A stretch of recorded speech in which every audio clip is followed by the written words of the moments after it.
Welcome to Aaron Mahnke's Cabinet of Curiosities, a production of iHeartRadio and Grim and Mild. Our world is full of the unexplainable.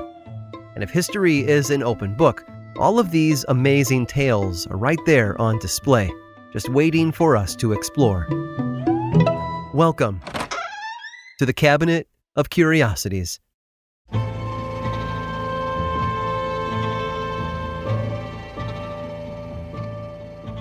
Sometimes all it takes for a fresh perspective is a change in scenery. And it doesn't have to be a cross-country migration to gain that enlightenment either. It can be as simple as stepping into a warm shower or going for a drive around town that unlocks our subconscious.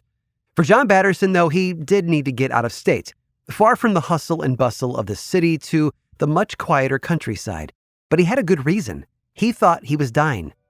John was born in Orange, New Jersey in 1830. He was one of 12 children, and his father made a living as a hat maker. He apprenticed under his dad, who started teaching him everything that he knew until his son got some troubling news. He had been diagnosed with tuberculosis. Now, back then, tuberculosis was a death sentence for many, and John's doctor even predicted that he would die quickly from the disease. Being in his 20s and seeing the writing on the wall, he decided to leave his family behind and travel out west. Hopefully, the fresh country air and constant sunshine would help alleviate some of his symptoms. Plus, he was a young man in need of one last adventure before fate struck him down. And so John started in Missouri, where he found work at a local brickyard. It wasn't hat making, but it was honest work, and he soon climbed the ladder to partial owner of the factory. Unfortunately, his luck came crumbling down when a river flood carried his dreams and his money out to sea. But not to worry, a new endeavor was waiting for him out west. People were flocking to places like California and Colorado in search of gold, and John wasn't about to miss out.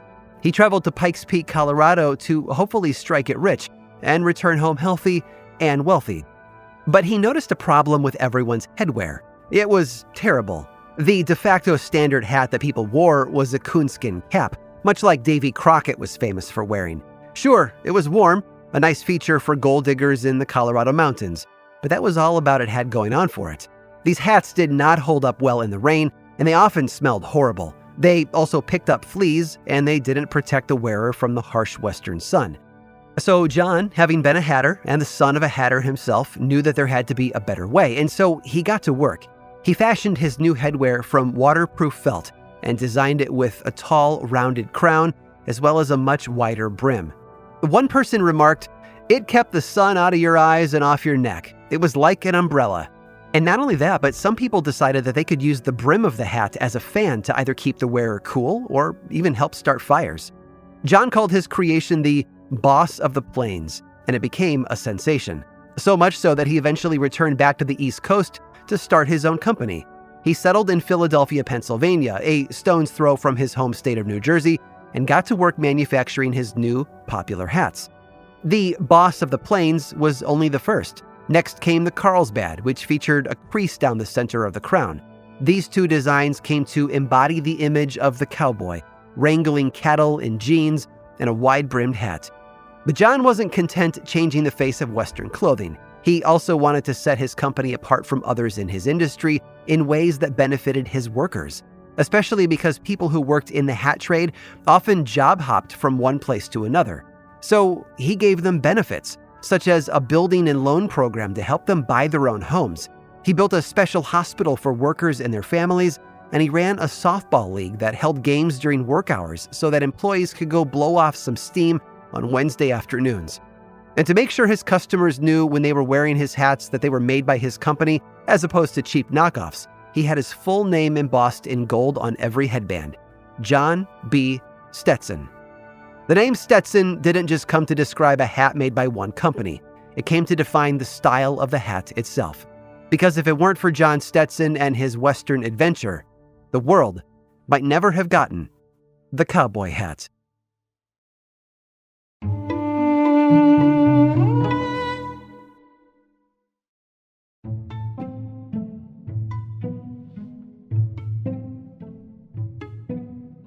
According to the old adage, the clothes make the man. In other words, people are judged by what they wear. If you want to be taken seriously at a bank, for example, you might want to put on a suit or some sort of business wear. Leave the shorts and the t-shirt at home. But Jules didn't work at a bank. His occupation was a bit more unusual, and his contribution to the world left very little to the imagination. Jules was born in Toulouse, France in 1838. Despite his father being a gymnastics teacher and local swimming pool owner, Jules decided to pursue a much different line of work as he got older. He wanted to become a lawyer. He attended university, earned his degree, and even passed his legal exams, doing all the necessary work to practice law in France. But then something changed. He started developing other interests, more acrobatic interests. He liked working out at his father's gym, where he gained a lot of skill on the rings and the parallel bars. One day, he hung a bar from the gymnasium ceiling by a pair of ropes. The result was a parallel bar that could swing over his father's pool. This new invention would eventually come to be known as a trapeze. Jules' law career was over before it had even started. There was no way that he could sit at a desk all day in an uncomfortable suit when he could instead fly through the air with the greatest of ease. If that line sounds familiar, that's because it comes from the 1867 song The Daring Young Man on the Flying Trapeze by George Laybourne, a song written about Jules at the height of his popularity.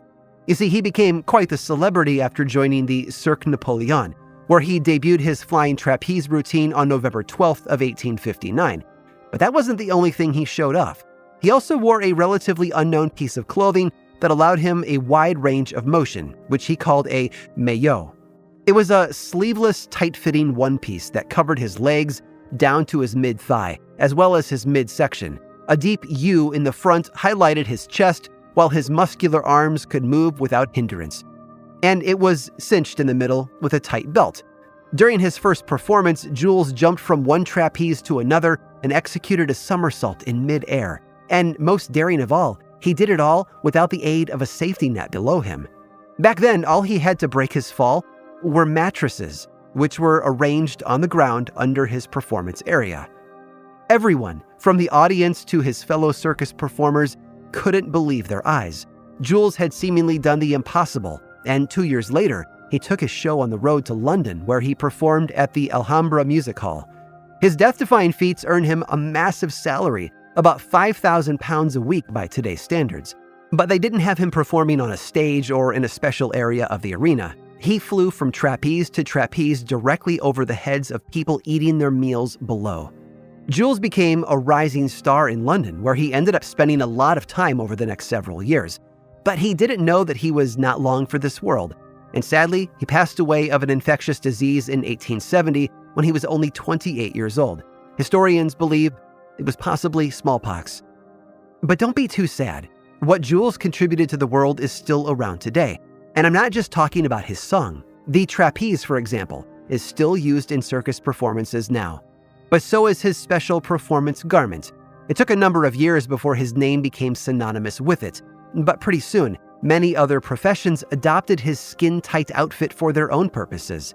The materials have certainly changed, but its basic form and purpose have remained consistent. From ballet dancers to aerobics instructors to gymnasts and everyone else, the special clothing worn by Jules, leotard, is still a popular option for athletes all over the world. I hope you've enjoyed today's guided tour of the Cabinet of Curiosities.